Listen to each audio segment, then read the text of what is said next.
शादी की रात को लेकर मेरे बहुत सारे ख्वाहिशात थी। मैं जब भी अपने शौहर के बारे में सोचती तो मेरे जज्बात उभरने लगते। मेरी फीलिंग्स बहुत ज्यादा थी। मैं हर वो चीज करना चाहती थी जो शादी की रात शौहर और बीवी एक दूसरे के साथ करते हैं। मैं अभी जवानी की दहलीज में कदम रखी हुई थी।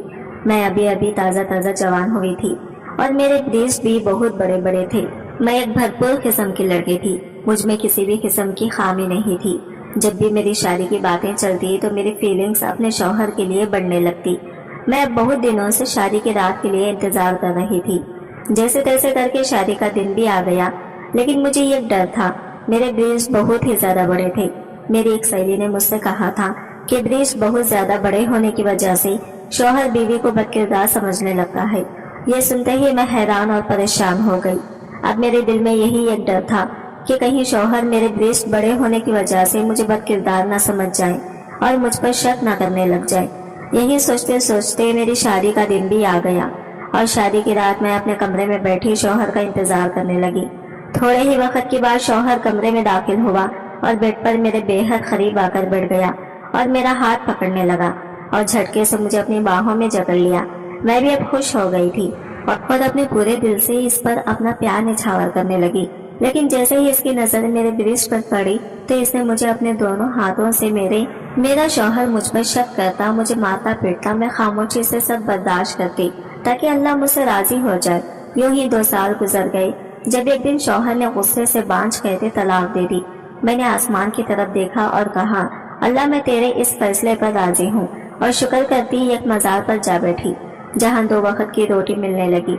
एक दिन सो रही थी कि तेज बारिश हो गई और इस बारिश में मुझे मेरे सालों के सब्र का इनाम मिला, क्योंकि मैं जो ही बारिश से बचने मजार के अंदर जा रही तो दरवाजे पर मुसलसल दस्तक की आवाज सुनकर मैंने आवाज लगाई और जल्दी से दरवाजे की जानिब बढ़ी।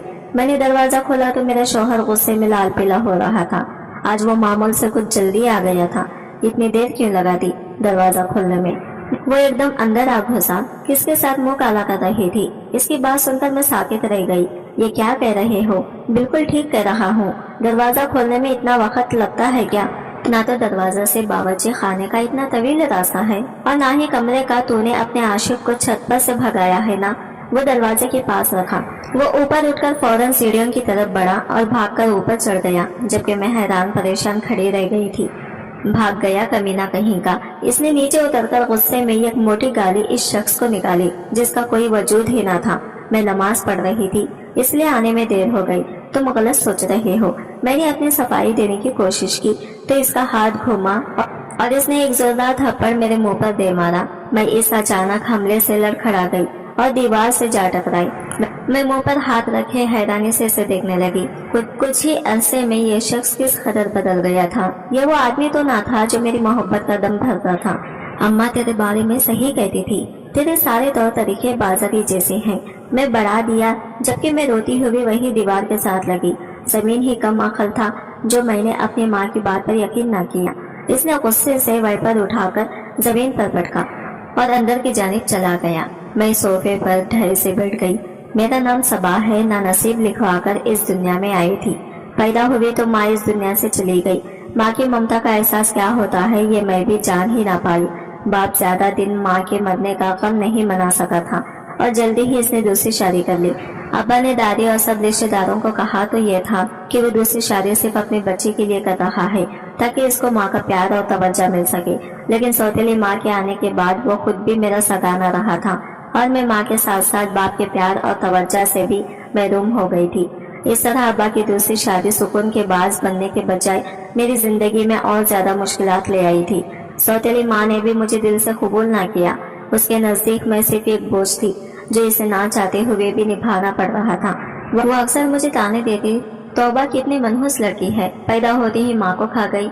मेरे नन्हे दिल पर ये अल्फाज तीर बनकर लगते, मगर मैं खामोश रहती। मैं अक्सर सोचती थी कि मैंने तो कभी अपनी सौतेली माँ के साथ कुछ बुरा नहीं किया, फिर क्यों वो मुझसे इस कदर नफरत करती। मैं कोशिश करती कि इसकी नज़र में अच्छी हूँ, लेकिन मेरी कोई भी बात की कभी खुशी न कर पाती। अगर कभी घर में कोई मसला होता तो वो फौरन मुझे कसूरवार ठहरा देती। इसके तानों और नफरत भरे रवैये ने मेरे दिल पर गहरी चोट लगाई थी, मगर मैं खामोशी से सब सहती रही क्योंकि मेरे पास कोई और रास्ता नहीं था। मेरा बचपन दूसरों के बच्चों की तरह खुशियों से भरा नहीं था। मुझे खिलौने की जगह झिड़कियाँ और मोहब्बत की जगह नफरत मिलती थी। जब दूसरे बच्चे स्कूल जाते मैं घर के कामों में जीती रहती। अगर कभी बच्चों के साथ खेलने चली जाती तो सौतेली माँ को बहुत बुरा लगता और वो जी भरकर मुझे बुरा भला कहती। इस सब में अब्बा का किरदार महज एक खामोश तमाशाई का था। अब्बा ने कभी मेरी हिमायत में माँ को एक लफ्ज तक ना कहा था और ना कभी इसे समझाने की कोशिश की थी। इस वक्त मेरी बूढ़ी दादी मेरा वाहिद सहारा थी और इस तपती धूप में वो मेरे लिए घनी छाँव की मानिंद थी। जब भी सौतेली माँ के ताने मेरे दिल को चीरते, दादी की गोद में पनाह मिल जाती। उनकी झुर्रियों भरे हाथों का लम्स मेरे दुखों का मरहम बन जाता। वो मुझे खुश आइन कहानियाँ सुनाती, जिंदगी के सबक देती और हमेशा ये समझाती कि सब्र और हौसला ही इंसान का सबसे बड़ा हथियार है। इनकी मोहब्बत में वो मिठास थी जो मेरे हर दुख को कुछ वक्त के लिए भुला देती थी। दादी की बातों से मुझे सुकून मिलता, जैसे कोई थका हारा मुसाफिर घनी छाँव में दम भरकर सता ले। मेरी दादी बड़ी नेक औरत थी। वो नमाज और कुरान बाकायदगी से पढ़ती थी। मुझे भी कुरान पाक दादी ने ही पढ़ाया था और नमाज भी सिखा दी थी। वो मुझे दीन की बातें बताती और इस्लामी वाक़यात सुनाती। मुझे पढ़ने का बहुत शौक था। मैं हमेशा सोचती थी कि पढ़ लिख कर अपनी जिंदगी बदलूंगी, लेकिन सौतेली माँ ने मेरी तालीम भी छुड़वा दी थी। इसका कहना था कि लड़कियों ने पढ़ लिख कर क्या करना है, आखिरकार चूल्हा ही संभालना है। इसने मुझे किताबों से महरूम करके बर्तन और झाड़ू थमा दिए थे। मैं घर का सारा काम करती, थक जाती तो दादी की गोद में लेट जाती। उर्दू लिखना पढ़ना मुझे दादी ने ही सिखाया था। मैं चुपके चुपके मोहल्ले की लड़कियों से पुरानी किताबें लाकर अपना पढ़ने का शौक पूरा कर लेती थी। मुझे जब भी मौका मिलता मैं अपनी किताबें निकाल कर बैठ जाती और इनको पढ़ती रहती। मैं एक एक किताब कई बार पढ़ चुकी थी। मैं स्कूल तो नहीं जा सकी थी, लेकिन कुछ न कुछ इल्म मैंने जरूर हासिल कर लिया था। यूं ही वक्त गुजरता गया। गुजरते वक्त के साथ मैंने सब्र करना सीख लिया था। अब मुझे माँ के तानों से ज्यादा तकलीफ नहीं होती थी। शायद मैं इस माहौल की आदी हो चुकी थी। मैंने जवानी की दहलीज पर कदम रख दिया था, लेकिन घर का माहौल और सौतेली माँ का रवैया आज भी वैसा था। बल्कि अब तो सौतेली माँ थी, वो हर वक्त मौके की तलाश में रहती कि किसी न किसी बहाने से दिन ब दिन मजीद बेजार होती जा रही, मुझसे जान छुड़ा सके। मैंने अक्सर इसे अब्बा से ये कहते सुना था, सबा के लिए कोई रिश्ता देखो और इसको घर से रुखसत करो। बस अब मैं मजीद इसको बर्दाश्त नहीं कर सकती। माँ के इसरार पर अब्बा ने जल्दी ही मेरे लिए एक रिश्ता तलाश कर लिया था। हालांकि अभी मेरी उम्र ही क्या थी, मैं सिर्फ 18 बरस की थी और अब्बा ने मुझसे 10-12 साल बड़ी उम्र के शख्स से मेरा रिश्ते से तय कर दिया था, जो पहले ही अपनी एक बीवी को तलाक दे चुका था। अम्मा फजल की अपनी दुकान है, खूब चलती है, पैसे की कोई कमी नहीं। बस कमी है तो एक अच्छी औरत की जो इसका घर संभाल सके। अफजल की पहली बीवी ने खुद तलाक ली थी।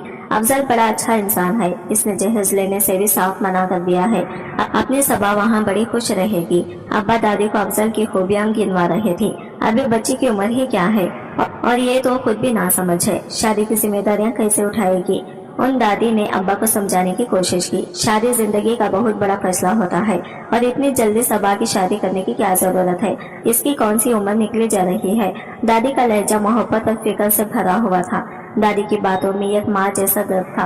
उन्होंने मेरी सौतेली माँ को भी समझाने की कोशिश की थी। शादी ब्याह के फैसले सब्र और तहमील से किए जाते हैं। अगर शादी करनी भी है तो कोई सबा के जोड़ का रिश्ता देखो।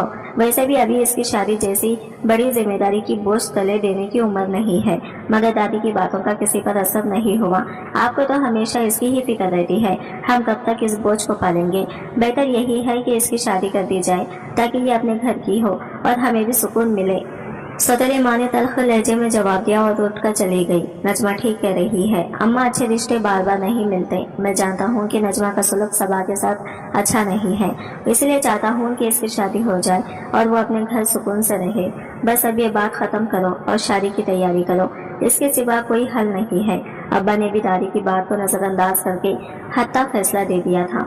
दादी के चेहरे पर मायूसी और बेबसी साफ दिखाई दे रही थी, मगर वो मेरे सामने खुद को मजबूत जाहिर करने की कोशिश कर रही थी। रात को दादी ने मुझे अपने पास बिठाकर समझाया था, सबा मेरी बच्ची, मैं जानती हूँ कि ये सब तुम्हारे लिए बहुत मुश्किल है अपना घर छोड़कर जाना आसान नहीं होता, लेकिन सब्र करना, याद रखना जिंदगी में हर मुश्किल के बाद आसानी आती है। तुम्हें हिम्मत से काम लेना होगा। अल्लाह हमेशा अपने अच्छे बंदों का साथ देता है और इनकी मदद करता है। दादी की बातों से मेरे दिल को कुछ धारस हुई थी। मगर हकीकत ये थी कि मेरा दिल बेचैन था। मैं बहुत डरी हुई थी, लेकिन मैंने खुद को ये यकीन दिलाने की कोशिश की कि शायद किस्मत का ये फैसला मेरे लिए एक नई उम्मीद का दरवाज़ा खोल दे। शायद इस नए रिश्ते में मुझे वो मोहब्बत और इज्जत मिले जो हमेशा मेरे दिल की हसरत बनी रही। घर के झगड़ों और सौतेली माँ के तानों से छुटकारा मिलने की उम्मीद ने दिल को थोड़ी तसल्ली दी कि शायद शादी के बाद सुकून का रास्ता मिल जाए, मगर साथ ही दिल में यह खौफ भी था, क्या ये नई जिंदगी मेरे लिए वाकई खुशियों का पैगाम लाएगी या ये भी एक और आजमाइश साबित होगी। ना जाने मेरा शौहर कैसा होगा, क्या मेरा शौहर एक मोहब्बत करने वाला जीवन साथी बनेगा या ये नया रिश्ता मेरी जिंदगी के दुखों में मजीद इजाफा करेगा। मेरे दिल में हजारों खदशात मौजूद थे, मगर मेरे पास दूसरा कोई ऑप्शन नहीं था। वैसे भी अब्बा ने अपना हुक्म सुनाया था, कौन सा मेरी मर्जी जानने की कोशिश की थी। मेरी सौतेली माँ तो वैसे ही मेरी जिम्मेदारी से जान छुड़वाना चाहती थी, लिहाजा इसने शादी की तैयारियां में भी वक्त जाया करना मुनासिब न समझा और जल्दी ही मुझे अफसल के साथ हमेशा हमेशा के लिए रुखसत कर दिया।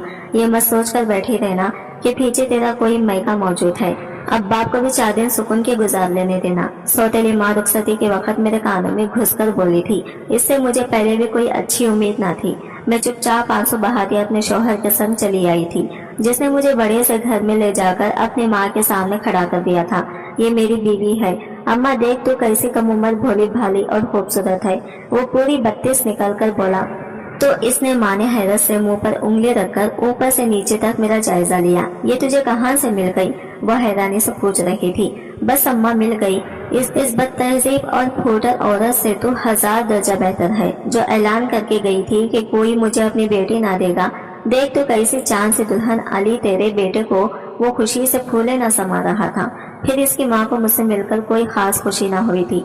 वो मेरे मुताल्लिक सवाल पर सवाल कर रही थी। मेरा शौहर इन सवालों से घबराकर मेरा हाथ पकड़ाकर मुझे अपने कमरे में ले गया। चल तू थक गई होगी, आराम से बैठ जा, तुझे इस घर में कोई तंगी ना होगी। मैं तेरा बहुत ख्याल रखूंगा, तेरी आंख में कभी आंसू न आने दूंगा। वो मुझसे वादे पर वादे कर रहा था। मैंने सर उठाकर पहली बार इसका चेहरा देखा। वो मोहब्बत भरी नजरों से मुझे तक रहा था। खुशी इसके चेहरे से फूटी पड़ रही थी। मुझे इसके एक एक वादे पर एतबार आने लगा। वो मेरा शौहर था, मेरा रिश्ता इससे जुड़ा था। वो मेरे लिए बहुत खास और मेरी जिंदगी में आने वाला पहला इंसान था जो मुझे पाकर खुश तो था। मैंने अपना दिल इसकी तरफ खींचता हुआ महसूस किया। आने वाले दिनों में इसने मेरी अच्छी खासी कदर की, पर इसकी माँ को यह सब पसंदीदा न था कि वो मेरा ख्याल रखे या मेरे आगे पीछे फेरे। लिहाजा वो इसका दिल मैला करने की कोशिश में लगी रहती। ऐसे कैसे रुखसत कर दिया इसके माँ बाप ने। इसे ना कोई जहेज दिया न सामान। मैं अपनी मर्जी से तेरी शादी करती तो ट्रक भर कर जहेज का मंगवाती। वैसे इतनी कम उम्र और खूबसूरत लड़की का रिश्ता तुझे दे कैसे दिया? इसके बाप ने कहीं इसमें कोई ऐब तो नहीं हो सकता है? किसी के साथ इसका चक्कर हो, जब तो इतनी जल्दी शादी कर दी। मेरी सास इस बात का भी लिहाज न रखती कि इसकी सारी बातें मेरे कानों तक बाखूबी पहुंच रही थी। मेरा दिल दर्द दुख से भर जाता। मेरी माँ का सौतेली माँ अक्सर मुझे कड़वी कसेली बातें सुनाती थी, पर इसने आज तक मेरे किरदार पर उंगली न उठाई थी। पर मेरी सास ने तो मुझे 2 कौड़ी का कहकर रख दिया था। मैंने इसकी हर गलत बातें के जवाब में हमेशा खामोशी इख्तियार किए रखी। शायद यही वजह थी कि वो मजीद शेर हो गई थी। इसने मेरे शौहर को मेरे खिलाफ करने का कोई मौका हाथ से जाने नहीं दिया था। शायद इसे इस बात का अफसोस था कि इसके बेटे ने इसकी इजाजत के बगैर शादी कर ली थी। वो अक्सर मेरे शौहर को कहती, तू तो बिल्कुल जोरू का गुलाम हो गया है, कहीं इसने तुझे अपनी मोहब्बत के जाल में तो ना फंस गया था, भगाकर तो नहीं लाया तो इसे। वो शक्बरे लहजे में पूछती, ना अम्मा ना, इसके बाप ने खुद दरख्वास्त किया है इसे मेरे साथ। वो इसकी माँ सौतेली है ना, वो इसे रखना नहीं चाहती थी, बस और कोई मसला नहीं। पर अब मैं वाकई इसके लफ्जों का असर हो गया हूँ। मेरा शौहर मजे से कहता तो मेरा दिल बाग बाग हो जाता। मेरी खुशियों का महल जल्दी ही चिकनाचूर हो गया था। मेरे शौहर का रवैया बदलने लगा था। हालांकि मैं हर तरह से अपने शौहर और सास दोनों का ख्याल रखती थी, मगर अल्लाह जाने इसे मुझसे क्या बेजार था कि वो कभी मुझसे खुश हुई और ना अपने बेटे को खुश रहने दिया। शादी के इब्तिदाई दिनों का खुमार उतरने लगा था और मेरे शौहर का असली रूप मेरे सामने आने लगा था। शादी मेरी आजमाइशों का खातिमा साबित न हुई थी, बल्कि ये तो एक नई कठिन राह का आगाज था। मेरे शौहर कुछ अरसे में ही बिल्कुल बदल गया था। शायद इसने अपने ऊपर कोई खौल चढ़ा रखा था जो एकदम उतर गया था। मेरा शौहर एक बदगुमान और शक करने वाला इंसान था। वो मेरी हर बात में खामियां ढूंढता और बिलावजह मुझ पर शक करता। जरा सी बात पर इनका मूड बिगड़ जाता और वो गुस्से में मारपीट पर उतर आता। मैं भी खाना खाने में जायका ना होने पर गुस्सा करता तो कभी किसी अजनबी की नजर मुझ पर पड़ जाने को बहाना बनाकर झगड़ा शुरू कर देता। मेरी सास को भी सुकून मिल गया था। वो अपने मर्टिव को समझाने के बजाय इसे मजीद शोभा देती, लेकिन मेरी सास को मुझ पर जुल्म करने का ज्यादा मौका न मिल सका था। और एक दिन वो अचानक अल्लाह को प्यारी हो गई, पर इसने जाने से पहले अपने बेटे के दिल में मेरे खिलाफ नफरत का बीज बो दिया था। मुझे अपने शौहर से मोहब्बत थी क्योंकि वो पहला शख्स था जिसने मुझे अपनी जिंदगी में शामिल होने के भले कुछ अरसे के लिए ही सही पर इज्जत और अहमियत दी थी। मुझे नहीं मालूम था कि वो इतनी जल्दी इस कदर बदल जाएगा। मैं अपने शौहर का घर छोड़कर और कहीं भी नहीं जा सकती थी। अब्बा के घर वापस जाकर सौतेली माँ के ताने खाने से बेहतर था कि मैं अपने शौहर के जूते खा लूं। मैंने हर ज्यादती को सब्र और खामोशी से सहने की कोशिश की। दिल में यही सोचती रही कि शायद वक्त के साथ इसका दिल नरम हो जाएगा या मेरा सब्र अल्लाह की बारगाह में कबूल होकर मेरी जिंदगी में आसानी ले आएगा। मुझे अक्सर दादी की बातें याद आती, बेटी सब्र करो, हर मुश्किल के बाद आसानी जरूर आती है।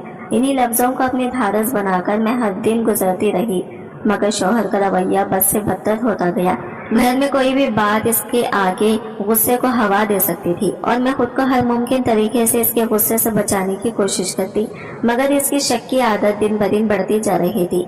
ऐसा लगता था जैसे इसके साथ कोई ज़हनी मसला हो। रातों को रोते हुए मैं अल्लाह से दुआ करती कि कोई मोजिज़ा हो जाए और मेरा शौहर बदल जाए, लेकिन ऐसा कुछ ना हुआ। हर गुजरते दिन के साथ मेरे शौहर का रवैया बद से बदतर होता जा रहा था।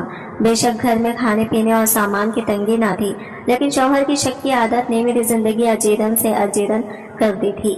यकीनन इसकी पहली बीवी ने भी इससे इसी वजह से तलाक ली होगी, लेकिन मेरे पास तो कोई ठिकाना ना था। मैं कहाँ जाती? मेरे शब्बो रोज इसी अजियत में गुजर रहे थे। मेरी शादी को 1 साल का अरसा गुजर चुका था कि एक दिन दादी का इंतकाल हो गया। मुझे दादी के मरने का बहुत सदमा हुआ था। कई दिनों तक मैं रोती रही थी, लेकिन फिर रफ्ता रफ्ता सब्र आ गया था। दादी के होते मैं कभी कभार अब्बा के घर का चक्कर लगा लेती थी, लेकिन दादी के मरने के बाद मैं वहाँ कभी नहीं गई थी। अब्बा को तो शायद याद भी नहीं था कि इसकी कोई बेटी है। वो अपनी जिंदगी में मगन था। शायद यही वजह थी कि मेरे शौहर का हौसला बढ़ता जा रहा था। वो ये बात अच्छी तरह जान चुका था कि चाहे कुछ भी हो, इसके साथ रहना मेरी मजबूरी है। ये वक्त मेरे लिए मुसलसल आजमाइश का सफर था। हर दिन एक नया इम्तिहान लेकर आता और हर रात आंखों में आंसू लिए गुजरती। शौहर के बदगुमान रवैया और शक भरी बातों के बावजूद भी मेरे दिल में ये उम्मीद थी कि शायद एक दिन वो बदल जाए। सास के मरने के बाद मैं सोचती भी कि शायद अब शौहर का रवैया मेरे साथ बेहतर हो जाएगा, लेकिन वक्त गुजरने के साथ सब कुछ मजीद बिगड़ता चला गया। छोटी छोटी बातों पर झगड़ा करना, बात बात पर ताने देना शौहर का मामूल बन चुका था और अब तो इसने मुझ पर हाथ भी उठाना शुरू कर दिया था। मैं इसकी हर ज्यादती को खामोशी से बर्दाश्त करती रही, मगर मेरे सब्र का इस पर कोई असर न हुआ। शौहर का शक दिन ब दिन बढ़ता गया। इस तरह 1 साल का अरसा मजीद गुजर गया था। अब तो वो मुझे बच्चा न होने का ताना भी देने लगा था। वो अक्सर मुझसे कहता, लगता है कि तुम्हारे नसीब में औलाद ही नहीं है। फिर गुस्से में कहने लगता, तुम्हारी माँ ठीक कहती थी, तुम ही हो मनहूस। एक रात शौहर दुकान से आया तो इसका मूड खराब था। इसने बिलावजह ही झगड़ा शुरू कर दिया था और गुस्से में मुझे बांझ कहकर तलाक देती थी। उसके अल्फाज तीर बनकर मेरे दिल में पियोसत हो गए। मेरी आंखों के सामने अंधेरा छा गया। मुझ में कुछ कहने की हिम्मत भी बाकी न थी। मैं सदमे की हालत में बेहस और हरकत खड़ी थी। उसने दरवाजा खोलकर मुझे घर के बाहर धक्का दे दिया, निकलो यहाँ से और अब दोबारा कभी मुझे अपनी शक्ल मत दिखाना। उसने चीख कर कहा। मुझे यूँ लगा जैसे मेरी जिंदगी का आखिरी सहारा भी छिन गया हो, लेकिन मैंने आंखों से बहते आंसुओं को पोंछा और लरसते दिल के साथ आसमान की तरफ देखा और धीरे से कहा, या अल्लाह, मैं तेरे इस फैसले पर भी राजी हूँ। शायद ये भी मेरे नसीब का एक इम्तिहान है। मेरी आंखों से आंसू जारी थे, लेकिन अंदर कहीं एक अजीब सा सुकून भी उतरने लगा। दादी की आवाज मेरे कानों में गूंजने लगी थी कि अल्लाह कभी अपने बंदों को इनकी हिम्मत से ज्यादा आजमाइश में नहीं डालता। मुझे बाप के घर वापस जाने का ख्याल आया, मगर सौतेली माँ की तल्ख बातें और ताने ज़हीन में गूंजने लगे। मैं जानती थी कि वहाँ मेरे लिए कोई जगह नहीं होगी।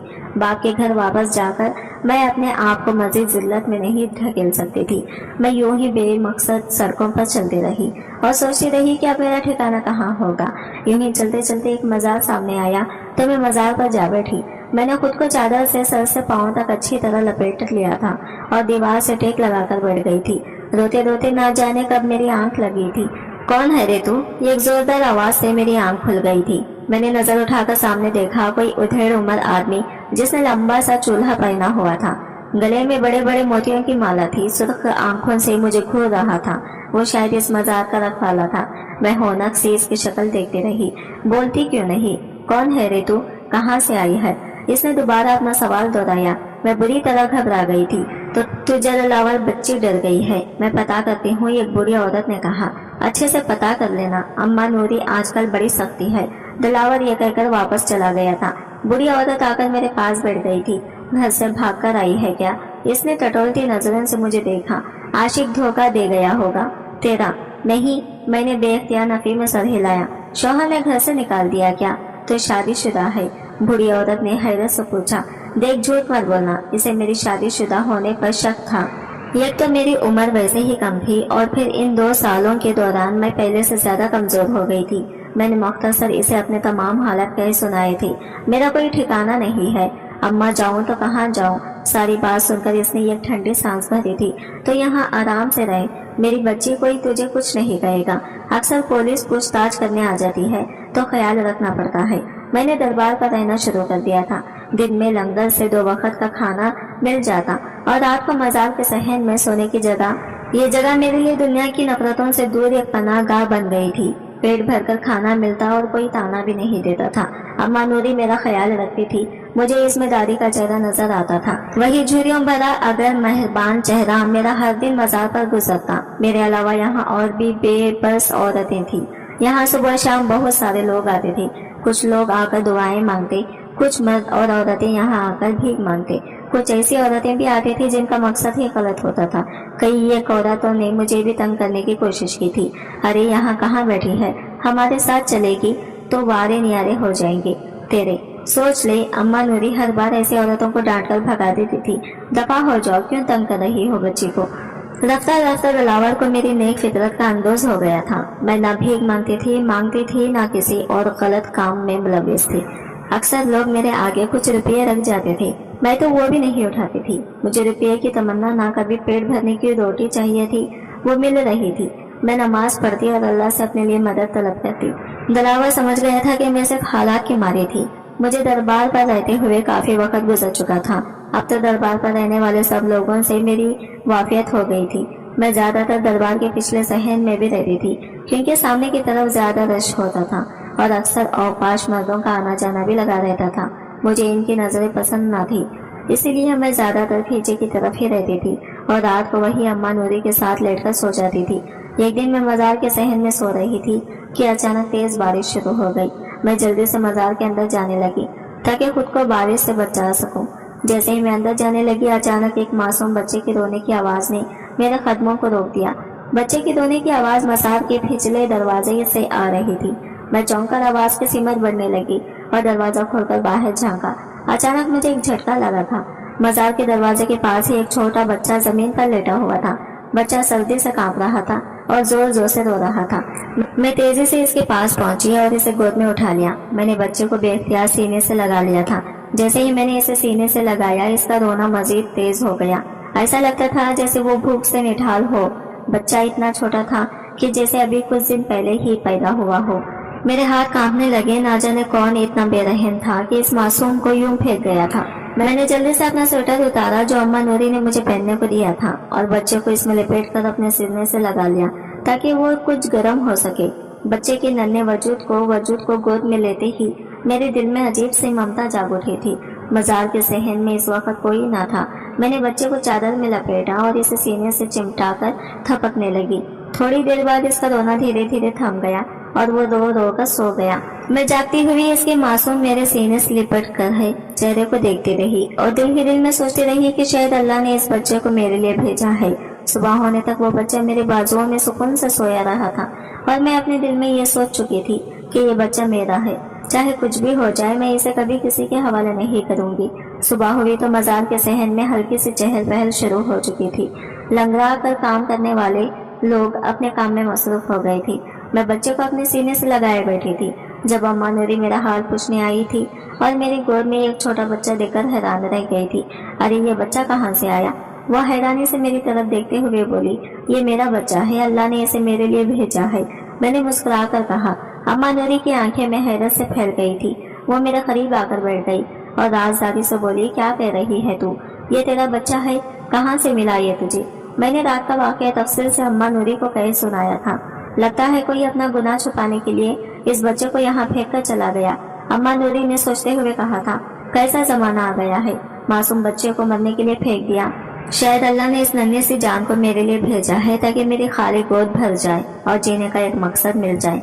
मैंने खुशी से कहा, और हाँ अम्मा, अब जल्दी से इसका दूध का कुछ इंतजाम करो, पता नहीं कब से भूखा है बेचारा।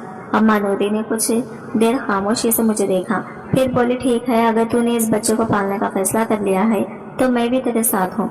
इस दिन मेरा दिल बहुत ज्यादा पुरसुकून हो गया था। ऐसा महसूस हो रहा था जैसे अल्लाह ने मुझे मेरे सब्र का सिला दे दिया हो। यह बच्चा मेरे लिए जिंदगी की एक नई उम्मीद बन गया था। अब मेरी जिंदगी का हर दिन इस नन्ही सी जान के लिए था। मैं इसे बहुत प्यार करती, इससे बातें करती, वो भी अपनी मासूम नजरों से मुझे तकता और मेरी बातें सुनकर मुस्कुराने लगता जैसे सब समझ रहा हो। दिल और चाचा ने मुझे बच्चे की जरूरी सामान के लिए रकम फराहम की थी और मैं अम्मा नूरी के साथ जाकर बच्चे की जरूरत का सामान और दूध ले आई थी। शाहनवाज सदमे और गुस्से से पासे पागल हो रहे थे। ना जाने इसके नसीब में सुकून क्यों नहीं लिखा था। वह हॉस्पिटल के ना जाने के कॉरिडोर में बेचैनी से चक्कर काट रहा था। इसके 2 दिन के बच्चे को किसी ने हॉस्पिटल से अगवा कर लिया था। दूसरी तरफ इसकी बीवी की हालत भी नाजुक थी, वह आईसीयू में थी। डॉक्टर भी इसे बचाने की भरपूर कोशिश कर रहे थे, लेकिन इसकी हालत मुसलसल बिगड़ती जा रही थी। जब शाहनवाज को बच्चे की अगवा होने की खबर मिली तो इसके पैरों तले से जमीन निकल गई थी। वो पागलों की तरह हॉस्पिटल के हर कोने में दौड़ता रहा। हर किसी से बच्चे के बारे में पूछा, लेकिन किसी को कुछ इल्म न था। इसका दिमाग सुन्न हो चुका था। एक तरफ इसकी बीवी जिंदगी और मौत के कश्मकश में थी और दूसरी तरफ इसका बच्चा लापता हो चुका था। फिर वो अलमनाक लम्हा आया जब डॉक्टर ने इसे इतला दी कि इसकी बीवी जान की बाजी हार चुकी है। शाहनवाज पर सदमे का ऐसा दार हुआ कि वो किसी बात को सोचने समझने के काबिल न रहा। एक लम्हे में इसकी दुनिया उजड़ चुकी थी। ना इसकी बीवी बच सकती थी और ना ही इसका बच्चा। शाहनवाज को यूं महसूस हो रहा था जैसे इसका दिमाग फट जाएगा। वो अपनी माँ के पास चला आया था और इनके गले लगकर रोने लगा था। क्यों अल्लाह हमेशा मुझसे मेरा सब कुछ छीन लेता है? अम्मा, इसने रोते हुए कहा तो इसकी माँ ने इसे अपने सीने से लगा लिया था। शाहनवाज कोई मामूली आदमी नहीं था। वो बेपनाह जमीन और जायदाद का मालिक था। शहर के बड़े रईसों में इसका शुमार होता था, लेकिन दौलत के बावजूद इसकी जिंदगी में सुकून नहीं था। छोटा था तो इसके बाप ने दूसरी शादी कर ली थी। इसकी सौतेली माँ कोई अच्छी औरत न थी, वो बेवा थी और पहले शौहर से इसका एक बेटा भी था। वो इसके बाप के दफ्तर में काम करती थी। न जाने कैसे वो इसके बाप को रझाकर इसकी जिंदगी में शामिल हो गई थी। रफ्ता रफ्ता वो इसके बाप पर हावी होती चली गई थी और इसने शाहनवाज के बाप को इसके इकलौते बेटे से बहुत दूर कर दिया था। शाहनवाज का बचपन इसके बाप की सख्ती और इसकी मोहब्बत और शफकत से महरूमी में गुजरा था। इसके बाप का सौतेला बेटा अदनान इसके घर में ठाठ से रहता और शाहनवाज को हर चीज से महरूम कर देता था। हसद का शिकार होकर वो शाहनवाज का दुश्मन बन चुका था। शाहनवाज इस सारी सूरत हाल से बहुत परेशान था। इसके ज़हन पर बहुत मनफी असरात मर्तब हो रहे थे। इसकी माँ दर्दाना बेगम के पास दौलत की कमी न थी। इसका बाप बहुत दौलतमंद था और वो इनकी इकलौती बेटी। उन्होंने अपने शौहर से अलग इख्तियार कर ली थी। अब तक वो शाहनवाज की वजह से सब बर्दाश्त कर रही थी, पर जब शाहनवाज ही खुश न था तो वो यहाँ क्यों रहती? शाहनवाज के बाप की भी की दौलत दर्दाना की दौलत के मुकाबले कुछ न थी। वो अपने हाई शहर आ गई थी और शाहनवाज के साथ सुकून की जिंदगी गुजारने लगी थी। शाहनवाज बड़ा अच्छा और काबिल बच्चा था। इसने कभी अपनी माँ को मायूस न किया था। ऐसे ही वक्त गुजरता चला गया था। शाहनवाज का बाप का बीमार हुआ तो इसने शाहनवाज को मिलने के लिए बुलाया था। वो गया तो इसे अंदाजा हुआ था कि इसका बाप कॉम्प्रोमाइज की जिंदगी गुजार रहा है और इसकी सौतेली माँ का बेटा बाप की हर चीज पर काबिज था। शाहनवाज ने अपने बाप का काफी साथ दिया, पैसे भी भिजवाता रहा था, लेकिन कुछ वक्त के बाद इसका इंतकाल हो गया था। इसके बाद शाहनवाज भी अपने बाप के शहर लौटकर ना गया था। जल्दी ही दर्दाना बेगम ने शाहनवाज की शादी कर दी थी। महानूर बहुत अच्छी लड़की थी। शाहनवाज अपनी बीवी से बेपनाह मोहब्बत करता था। दोनों बहुत खुशगवार जिंदगी गुजार रहे थे।